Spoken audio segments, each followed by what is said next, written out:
Since the dawn of civilization, the powerful have conspired to twist the course of history to suit their own designs.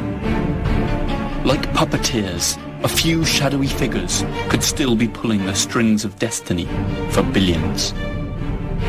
Those who cry conspiracy are usually mocked at, for sometimes the truth is so obvious it goes unnoticed. Are those merely paranoid fantasies cooked up to feed the appetite of paperback readers and web surfers, but which bear no relation to reality? Or are we living out some perfectly executed plan? Wars, revolutions, social movements, terrorist attacks. Everything is given an official explanation. But perhaps nothing is what it seems to be. Let's dare to unveil the incredible world of secret societies. Of all the secret societies we know of, there is one that stands out from the rest due to certain characteristics that make it especially menacing.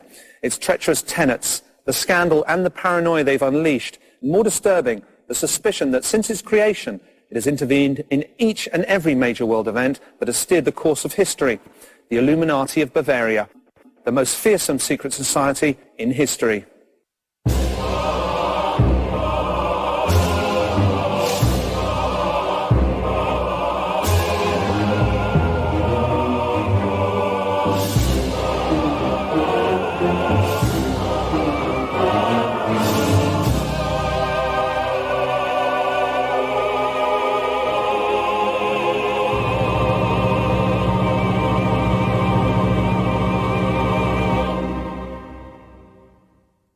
More than 200 years ago, here in Germany, in what used to be the independent electorate of Bavaria, a secret society was formed whose objective simply spelled world domination.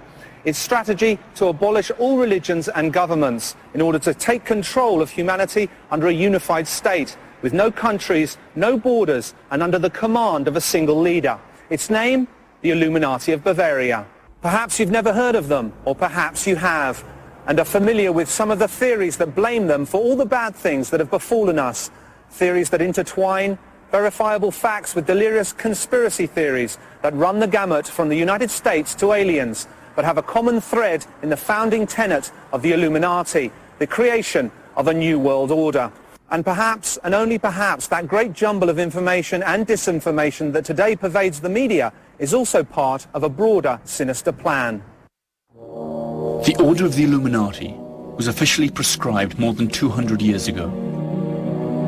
But if we pay close attention to subsequent events, we shall find an alarming succession of coincidences that suggest strongly that they are still among us, and that their power, far from having waned, is still very much in evidence. To find out just how much is fact and how much is fiction, we shall start off by learning what history has to tell us about this mysterious order. Then we shall investigate what has happened since the order's demise. Finally, we shall draw our own conclusions. On May the 1st, 1776, Adam Weishaupt, a young canon law professor at the University of Bavaria, founded the Order of the Perfectibilists, also known as the Illuminati of Bavaria. Though it was influenced by the Illuminist trends of the time, the name of the order was inspired by the Spanish Alumbrados and the French Illumines, old Gnostic sects that upheld the communion of man and God without the intermediation of the Church. Initially, the stated objectives of the Illuminati seemed entirely harmless and philanthropic.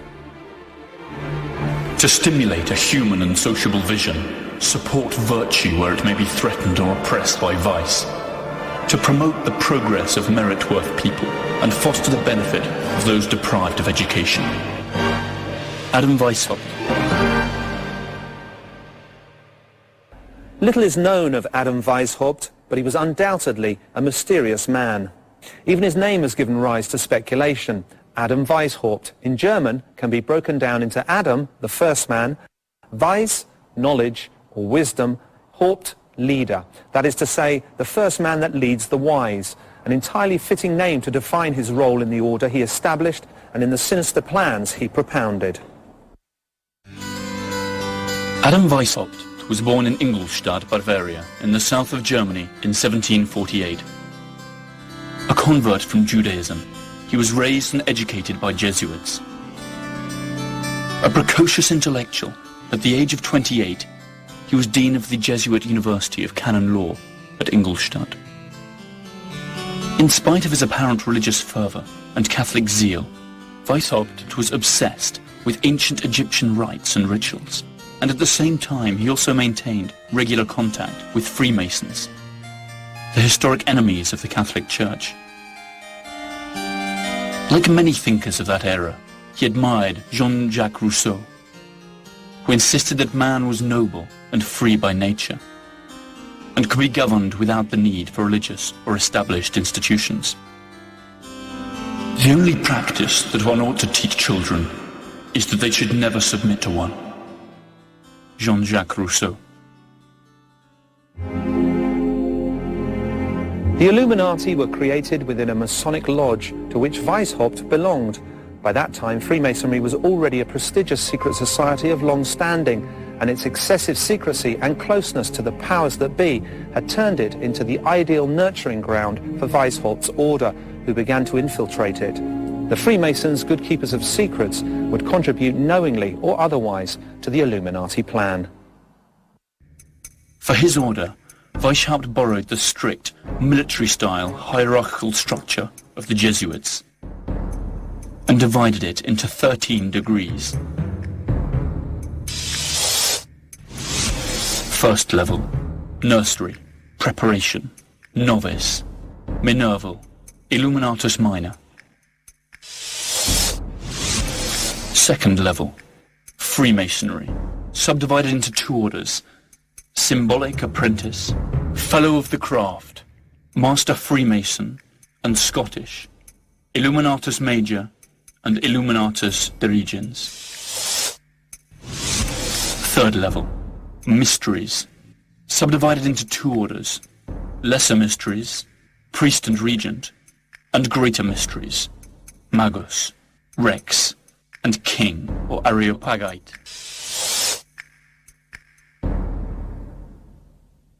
Curiously enough, the order was an incomplete structure. There were many minorvals, but the higher hierarchies were never completely filled, and they only existed in Weishaupt's mind, who proclaimed himself king, or Areopagite. Up until the year 1780, the Order of the Illuminati was only known within the boundaries of Bavaria. With the inclusion of Baron Nige, an enthusiastic Freemason reformer, new recruits flooded in. New academies for the Minervals were established and strict codes for secrecy enforced. The novices, or Minervals, did not know anyone in the order other than their instructor. If, after 3 years as Minervals, they were chosen to continue their training, they went on to become Illuminatus Minor, and were permitted to know a little more about the real objectives of the order. Weishaupt designed for his order a complex system of codes and aliases that seemed to pre-announce a strategy that would allow them to continue working underground sometime in the future. The Illuminati became a true secret society within another, that is, within Freemasonry itself. It soon became clear that the true objectives of Weishaupt and his Illuminati went far beyond simple altruism. The order was symbolized as a letter O with a dot in the center. Everyone assumed pseudonyms inspired by Roman and Greek history. Adam Weishaupt, Spartacus. Baron Nige, Philo. Franz Xavier Zouac, Cato. Marquis of Costanza, Diomedes, and so on. Cities and regions also received coded Hellenic names. Munich, Athens. Frankfurt, Thebes. Bavaria, Greece. Letters were coded with numbers in the lower degrees, and with hieroglyphics in the higher degrees. Just 7 years after he had founded his order, Adam Weishaupt boasted of having more than 600 followers in Bavaria alone, and many more in the rest of Europe. The order attracted influential people, including nobles and members of the clergy. Paradoxically, active members of the Catholic Church could be found among the ranks of the Illuminati. Perhaps these recruits were open-minded members of the clergy who had been attracted by the order's modernizing and humanistic views. But it seems equally likely that the Catholic Church had decided to infiltrate the order in order to learn more about its true objectives. If this were the case, the results were soon plain to see. The order of the Illuminati spread across Europe like wildfire, and soon the powers that be, the Catholic Church and Freemasonry itself, tried to put a limit to its expansion. Adam Weishaupt went into exile and worked underground, his secret files exposed and his true motives discovered. But the Brotherhood had already dispersed, and all its branches were prepared to act anonymously and in utmost secrecy. In 1790, the Order of the Illuminati had officially ceased to exist in Bavaria, Prussia, and the other domains of which is now modern Germany. But perhaps their disappearance was little more than a charade. After all, a secret society is born to act in the shadows, and when it is discovered, it must die in order to go on living. The order itself could perish, but not its objectives. The Illuminati fire had started, and it would be unstoppable. To return to man his fundamental rights of equality and liberty, we should begin by destroying every religion and every civil society, and finish abolishing property. Adam Weishaupt.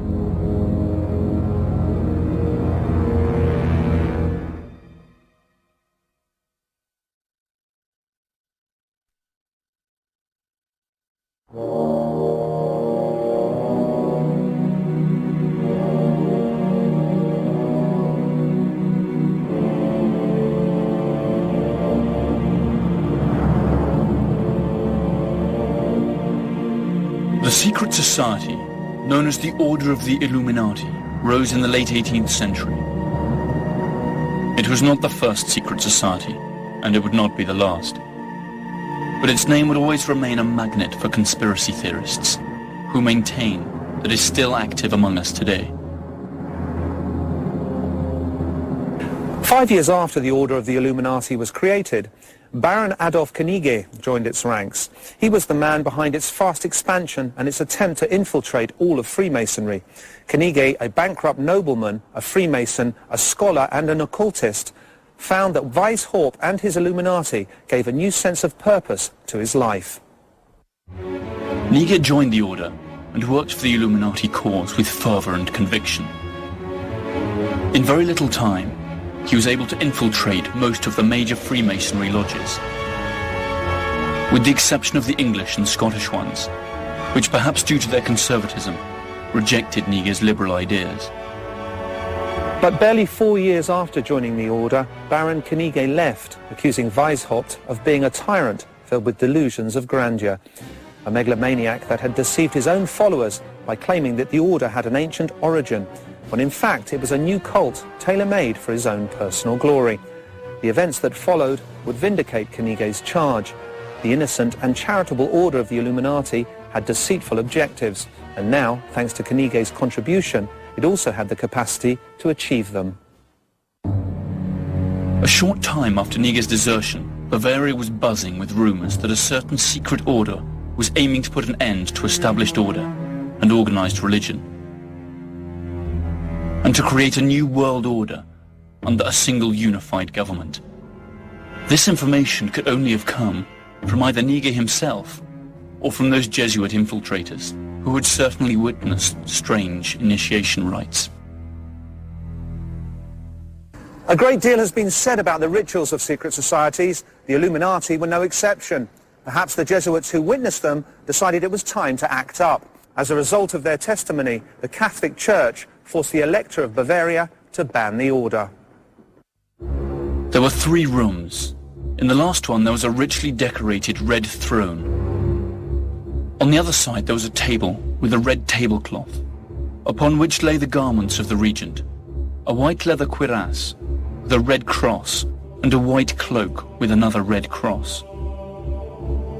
The candidate walks across this room dressed like a slave, chains hanging from his hands. And the regents say, "Stop! Only free men can enter." And the defenders respond, "He is free.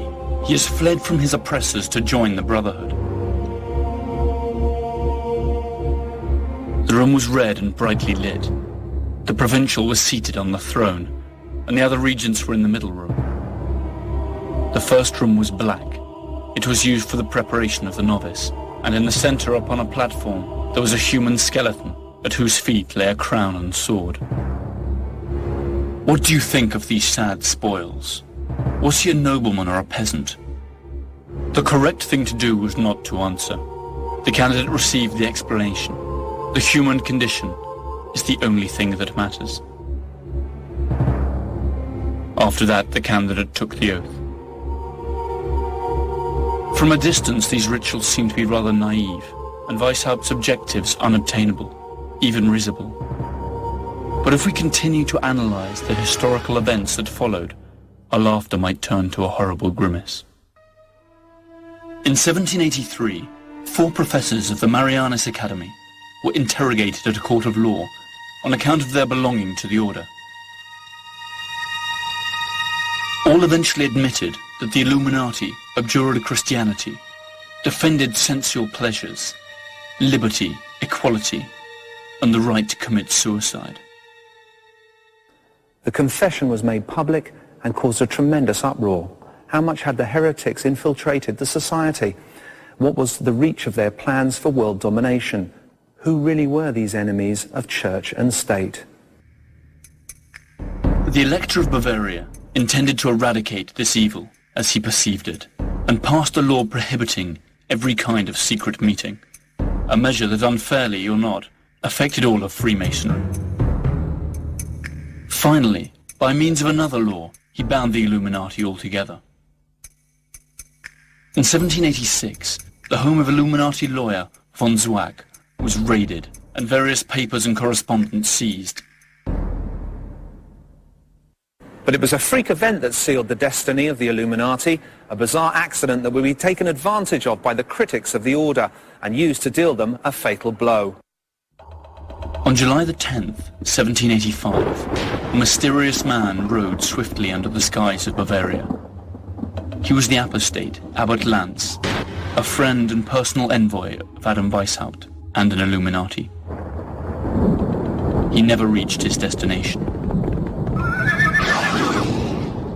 A lightning bolt struck him dead, leaving behind only his charred corpse.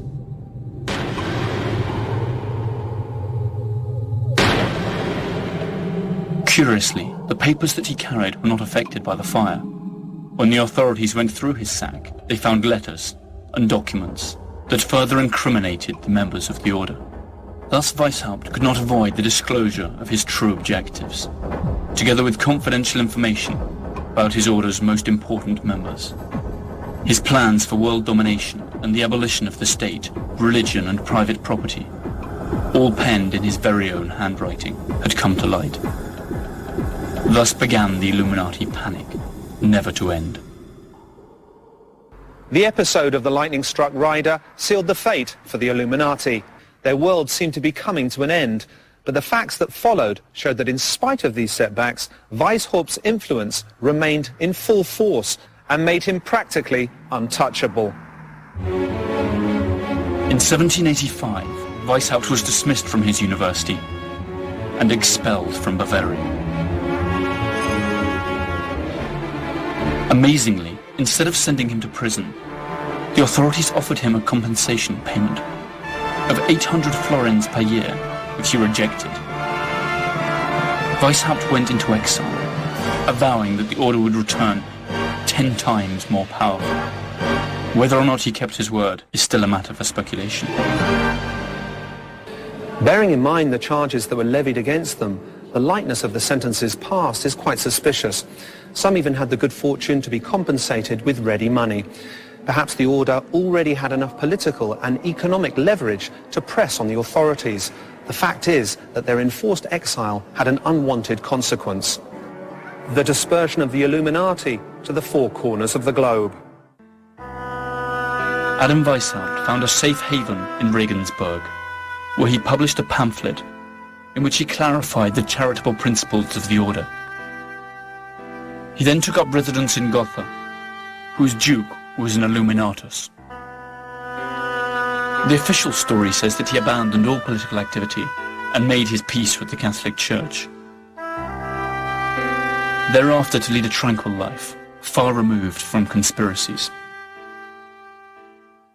Such a luxurious and peaceful exile strikes as a suspiciously serene end for the leading conspirator of his time. It is reasonable to suppose that Weishaupt could have kept on working despite his low profile. And even if his retirement had been genuine, the Order of the Illuminati already had a life of its own, as would soon be detected during the one episode that shook Western civilization the most and laid the groundwork for a true new world order, the French Revolution. During its heyday, the Order of the Illuminati had extended its tentacles of influence to France. There it recruited, among others, Frederick the Dietrich, the mayor of Strasbourg, Mirabeau, the politician, and the Duke of Orleans, who recruited followers to the Parisian Freemasonry lodges. The strength of our order lies in its secrecy. It should never appear anywhere under its own name, but always shrouded in another name and another occupation. Adam Weishaupt. The connection between the Illuminati and the Jacobins during the French Revolution of 1789 was denounced by one of the order's most fervent detractors, Abbot Augustin Barruel. Likewise, the Scottish Freemason, author John Robison, devoted a long and verbose chapter of his work to what he regarded as the Illuminati's influence on the revolution.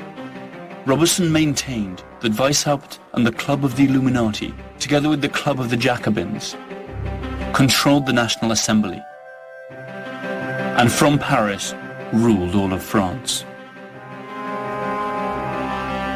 One wonders if the Illuminati acted in good faith, seeking to free the French from royal oppression, or if the revolution was merely a convenient vehicle for its plans for creating a new world order, free from monarchy and religion, but under their control.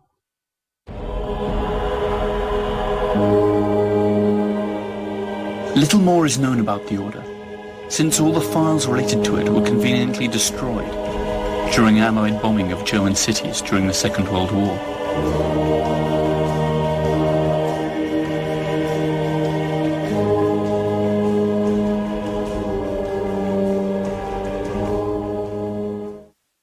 Who were the Illuminati? Heroes fighting for liberty and reason, or demented tyrants who sought to enslave the world? The answer has as many facets as there are ways of interpreting history, and the truth is that time has not helped to solve the enigma. A short time before its apparent disbanding, the Order of the Illuminati had lodges in more than 25 European cities, from Munich to London, including Vienna, Paris, and Naples.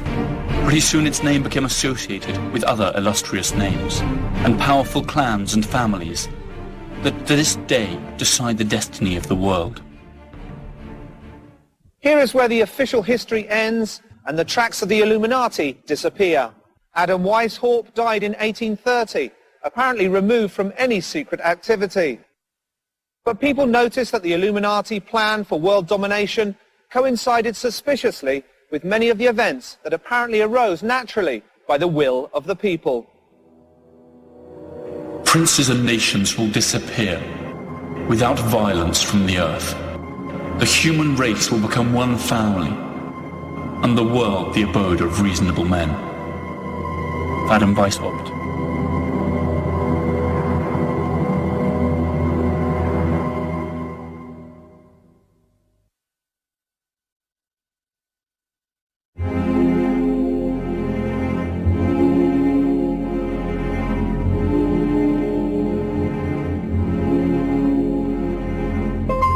Up until its apparent dissolution in 1790, the Order of the Illuminati boasted members in all the important European cities.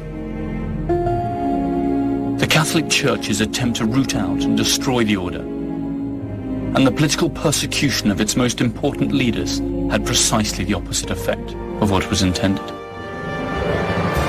The Illuminati was scattered to the four winds, and in the shadows they moved like fish in water. Even after the apparent dismissal of the order, there were many who doubted that they had really ceased to operate. Their infiltration had been so widespread that every Freemason could now be suspected of being an undercover Illuminati. So the whole of Freemasonry was proscribed, and there was more to come. The order's reputation quickly spread to the New World. Books by Abbot Augustine Burrell and John Robison alerting the world to the imminent Illuminati peril were published in the recently founded United States, generating panic among their readers. The paranoia had crossed the Atlantic. In 1776, the year in which Weishaupt founded his order and began to infiltrate Freemasonry, the United States declared its independence. Many of its founding fathers were Freemasons. It is not known if some of them were subsequently recruited by the Illuminati. What is known is that many American religious communities felt threatened by the freedom of worship guaranteed by the new Constitution, which they denounced as part of an Illuminati conspiracy. In 1798, when the second president of the USA, John Adams, established May the 9th as a day of fasting and worship to implore the heavens' mercy and blessing for the imperiled nation, fingers were pointed at the order founded by Weishaupt, and a wave of panic flowed across New England.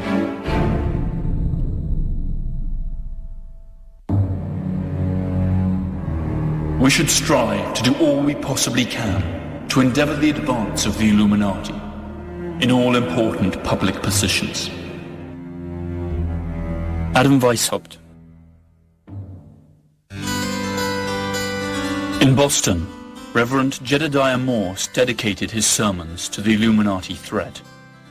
The media echoed his words, but no firm evidence of Illuminati conspiracy was ever uncovered. An immensely vast, rich and potentially powerful country where the practice of Freemasonry was widespread and accepted was certainly a fertile land in which to sow the Illuminati seed. Up to what point was the Illuminati panic of New England exclusively based on absurd conspiracy theories promoted by zealous religious leaders? It was none other than Thomas Jefferson who, after reading Abbot Barrowell, came out in defense of Adam Weishaupt. In 1800, Jefferson wrote to his friend Madison, "Adam Weishaupt believes in the indefinite perfectibility of man.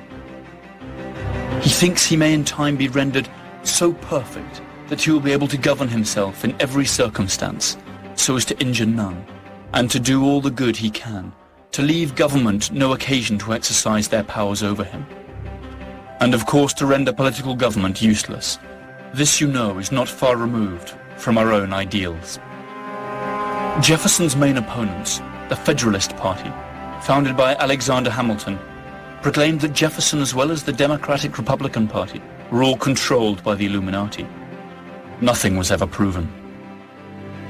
Jefferson's party is the forerunner of the Democrats and Republican parties that today take turns to govern the USA.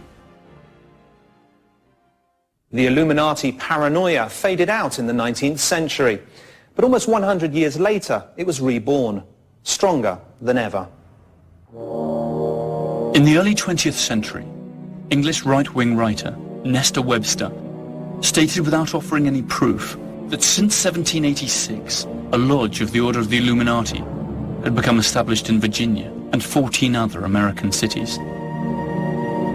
According to her, this had given rise to a hidden theocracy of Jews, Kabbalists, Masons, anarchists, Illuminati, occultists, and heretics.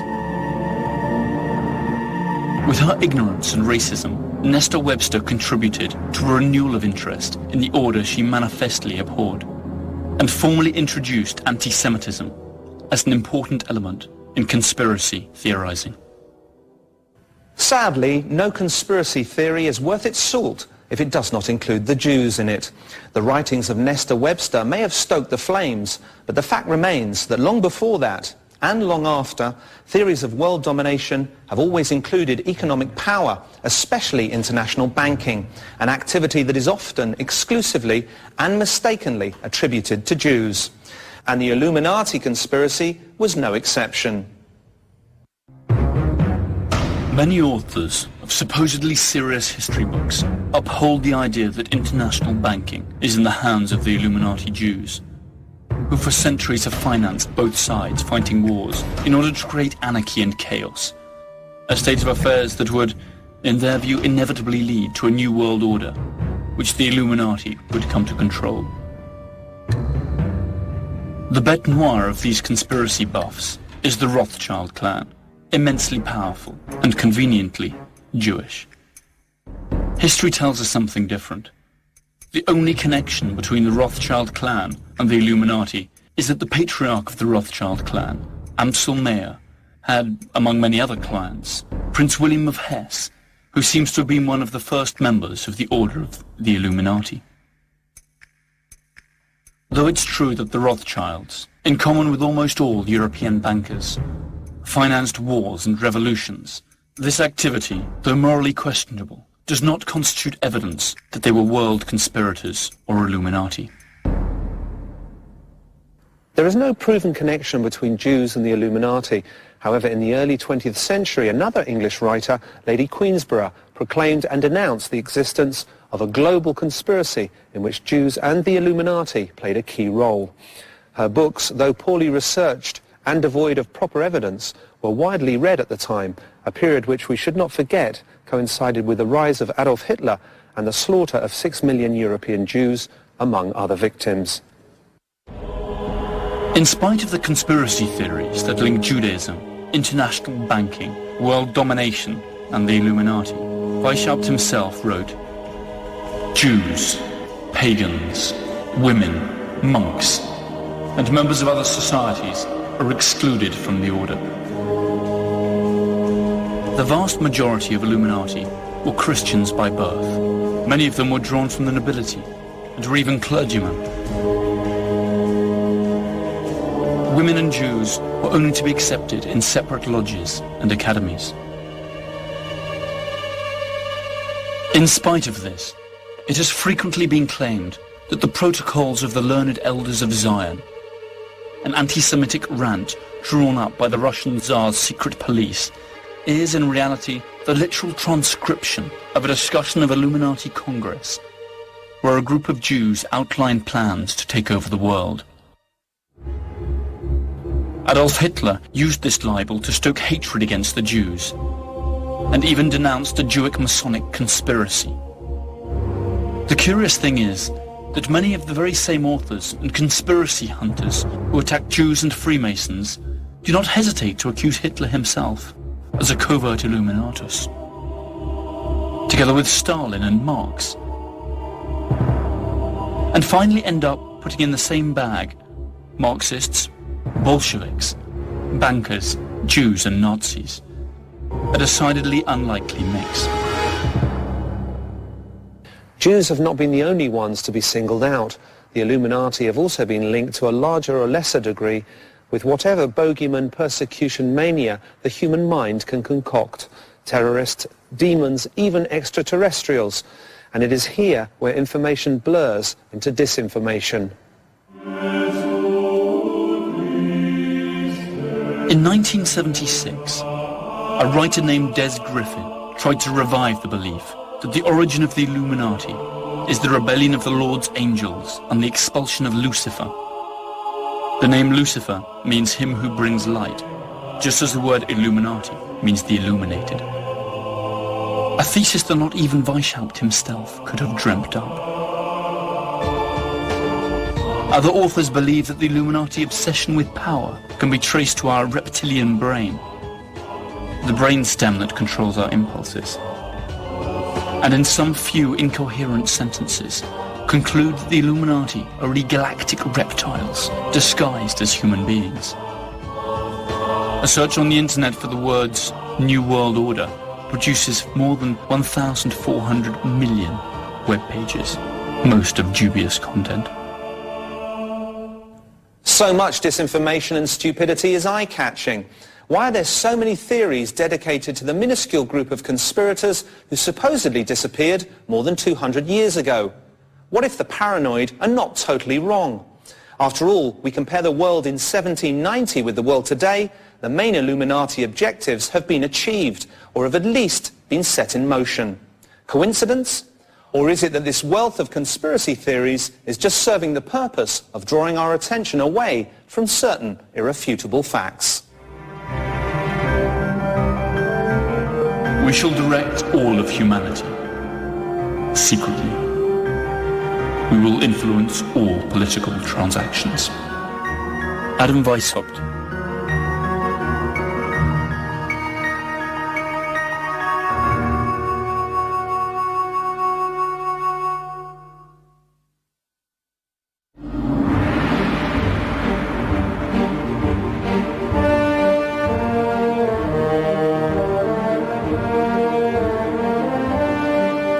Since its dissolution in 1790, up until the present day, the Order of the Illuminati has been the prey of choice for a legion of conspiracy hunters. Most of the accusations are downright hilarious. Satanic cults, scientific experiments in parallel dimensions, contacts with aliens, and all of the above simultaneously. So much disinformation helps conceal certain historical facts that chime perfectly well with the original Illuminati plan to generate a new world order under their control.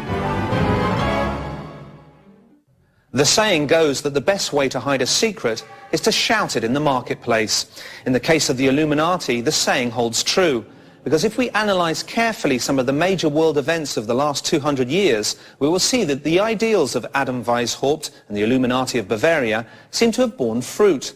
Let's start with their first postulate to put an end to established government.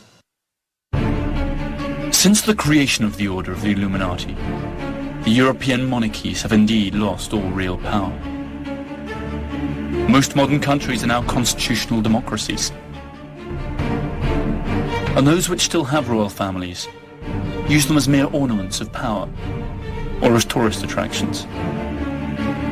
The Bolshevik Revolution not only put an end to the Russian monarchy, it also abolished private property, another of the Illuminati ideals. The resultant Soviet Union also complied with another Illuminati objective, soon implemented by every Western nation, to establish full, equal rights for men and women. Let us speak now of the second postulate, unification under a single world government. Since its creation in 1945, conspiracy mongers have considered the United Nations and its predecessor, the League of Nations, the Illuminati dream come true.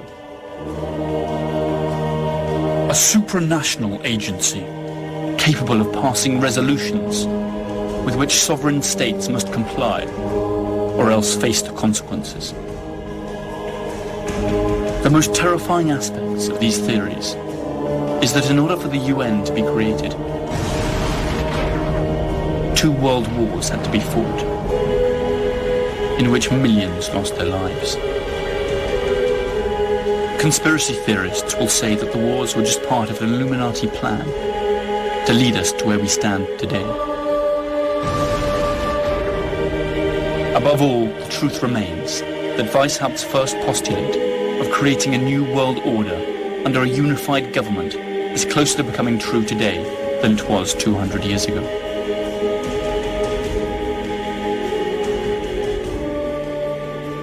And what about the third objective of the order? To put an end to religion. When Weishaupt spoke of religion, he spoke of the established religion in Europe, Christianity.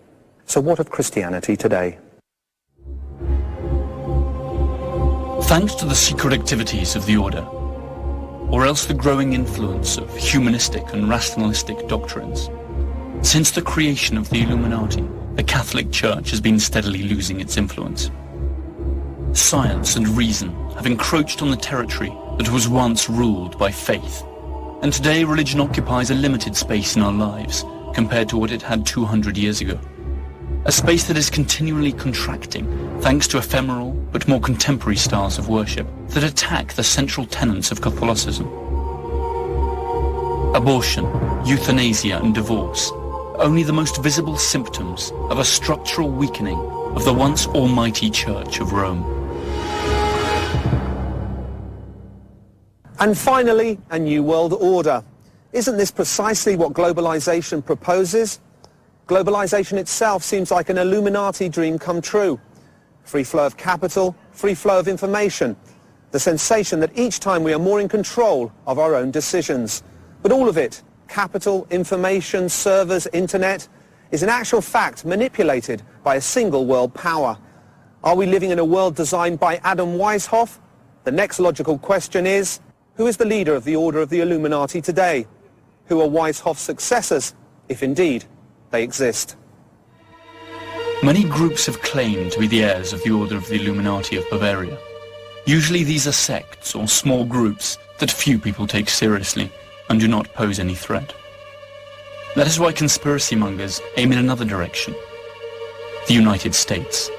Their chief argument centers on the March the 6th, 1991 speech, when George H. Bush, President of the USA and former director of the CIA, used the phrase New World Order when addressing Congress, after defeating Saddam Hussein in a war that many today regard as an imperialistic blow against an oil-producing country. What is at stake is more than one small country. It is a big idea, a new world order, where diverse nations are drawn together in common cause to achieve the universal aspirations of mankind. The theory contradicts itself in as much as the government of the USA is actually one of the most conservative in the modern world. But is this fact enough to discount it altogether? Could it not well be another contrivance of that many-headed monster that once appeared in the form of the Order of the Illuminati? Does not the inscription Novus Ordo Seclorum, which translates as a new order of the ages, in other words, a new world order, appear on the dollar bill? Were not most of the founding fathers Freemasons, along with many of the prominent public figures who followed them at a time when Freemasonry was infiltrated by the Illuminati? One must speak at times in one voice, and sometimes in another, so that our true purpose turns out always to be unfathomable to the lower members. The end justifies the means. Adam Weishaupt. The fact that the most powerful country in the world is run by Illuminati is without doubt a laughable theory, but a laugh that brings a chill. Because if it were true, what does the Order have in store for us in years to come? And worse, how deep is their power of infiltration? Is the power of the Illuminati simply an exaggeration by bestseller writers and fools? Or are we on our inevitable way to a new world order?